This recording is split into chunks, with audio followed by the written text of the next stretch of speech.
All right, let's dive in and demystify one of the most transformative technologies of our time, large language models, or as you've probably heard them called, LLMs. Ever wondered what's actually going on inside the AI you use every day? Well, you are in exactly the right place. It's pretty wild to think about, but you've probably already used one of these things today. Anytime you're chatting with ChatGPT or getting help from Claude or using Gemini to search for something, you're tapping into the power of an LLM. But what is actually going on under the hood? I mean, how on earth does a machine manage to sound so human? Okay, so let's start with the textbook definition. At its core, an LLM is a kind of deep learning model. And trust me, the large part of the name is no joke. We're talking about training these things on a data set so ridiculously massive, it's like making them read a huge chunk of the entire internet. It's this colossal library of text that gives them the uncanny ability to both understand and generate language that feels natural to us. But let's boil all that complexity down. What is it really doing moment to moment? Here's the big secret. It's just predicting the next word. That's its most fundamental job. It looks at a sentence you've written, and based on the countless patterns it learned from all that data, it makes a statistical guess about which word should probably come next. And then it does that again, and again, and again, stringing together predictions to build whole sentences, paragraphs, and even articles, one word at a time. So, the big question is, how does it get so good at this prediction game? To figure that out, let's take a little trip inside the factory, onto the factory floor, to see how these models are actually built. It all starts with a process called pre-training. So, step one, it just drinks from the fire hose of data we give it. All that text then gets broken down into smaller machine-readable pieces called tokens. You can think of them as words or even parts of words. And then comes the real magic, a technique called self-supervised learning. And this is where it gets really clever. It means no human has to sit there and manually label all the data. The model is just let loose to figure out the patterns and relationships between words all by itself. That's what allows it to learn at such a mind-boggling scale. Now, to really get how we jump to today's powerful AI, we have to talk about a single, game-changing moment back in 2017. That's when a new kind of neural network called the transformer was introduced. And its superpower, the thing that changed absolutely everything, is a concept called the self-attention mechanism. So what does that actually mean? Well, in simple terms, self-attention is what gives the model a sense of context. Think about the sentence. The dog chased the ball until it was tired. Attention is what helps the model figure out that it refers to the dog, not the ball. It can connect related ideas, even if they're separated by a bunch of other words.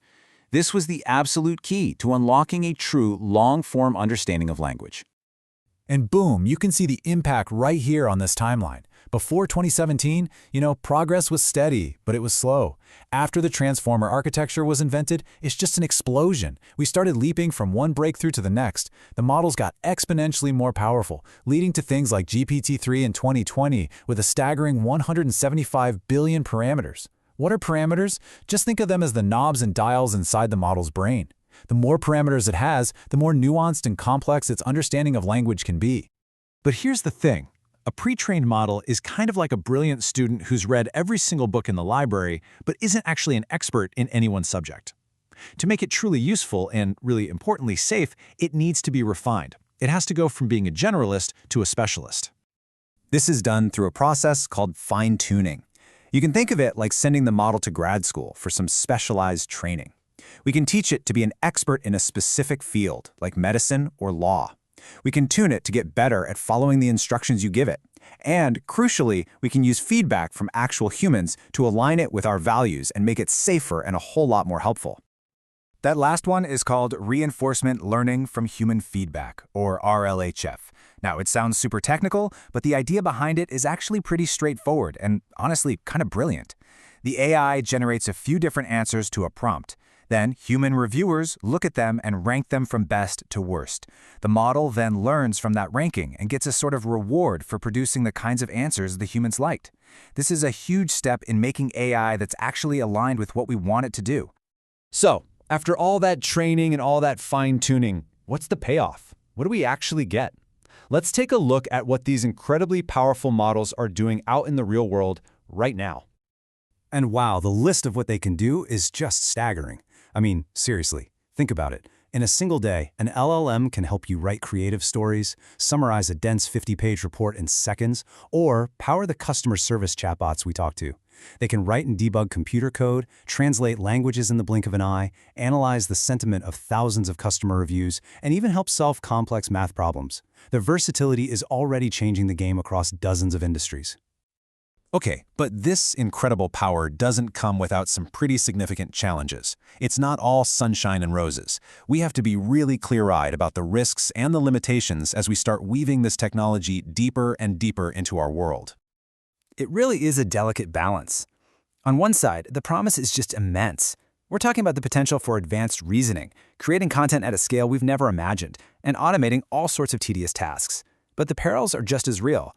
LLMs can hallucinate, which is just a fancy way of saying they confidently make stuff up. Because they learn from us, they can absorb and even amplify the biases that are already present in their training data. And all of this takes a massive amount of computing power, which comes with a pretty big energy bill. And so, all of this brings us to the big, looming question. This technology is not some far-off future thing. It's already here and it's evolving at a breathtaking pace. So the challenge for all of us, for the developers building it, for the policymakers regulating it, and for us as users, is to figure out how to steer it. How do we build the guardrails to maximize all these incredible benefits while minimizing the very real risks? That is the critical work that lies ahead for all of us.